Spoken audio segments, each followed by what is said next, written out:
ഭഗവാൻ ഗുരുവായൂരപ്പനെ ആരാധിക്കുന്ന അല്ലെങ്കിൽ മഹാവിഷ്ണുവിനെ ആരാധിക്കുന്നവരാണ് നമ്മളെല്ലാവരും.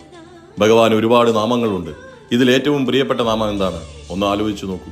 നമ്മൾ ഗുരുവായൂരപ്പനെ വിളിച്ച് പ്രാർത്ഥിക്കുമ്പോഴും നോക്കിയിട്ടുണ്ടോ? കൃഷ്ണ, ഗുരുവായൂരപ്പ എന്നാണ് വിളിക്കാറുള്ളത്. നമുക്ക് ഭഗവാന്റെ ആ പ്രിയ നാമത്തിലേക്ക് വരാം. കൃഷ്ണ.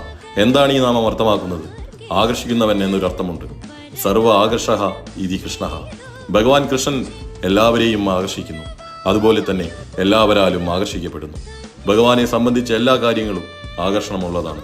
വാക്കുകളും മുഖവും പുഞ്ചിരിയും വസ്ത്രധാരണവും എല്ലാം തന്നെ. അതുകൊണ്ട് തന്നെ നമ്മൾ ആ പുണ്യനാമം ജപിക്കുമ്പോൾ നമ്മൾ ഭഗവാനിലേക്കും ഭഗവാൻ നമ്മളിലേക്കും ആകർഷിക്കപ്പെടുന്നു. മാത്രമല്ല ഇതര രാഗവിസ്മരണം നൃണ, മറ്റെല്ലാ താൽക്കാലിക ലൗകിക സ്മരണകളിൽ നിന്നും മോചിതനായി ഭഗവാൻ കൃഷ്ണനിൽ ആകർഷിതരായി സന്തോഷത്തോടുകൂടി നമുക്ക് ജീവിക്കാൻ സാധിക്കട്ടെ. ഏവരെയും ഭഗവാൻ ഗുരുവായൂരപ്പൻ അനുഗ്രഹിക്കട്ടെ. ഹരേ കൃഷ്ണ. ഹരി ഓം.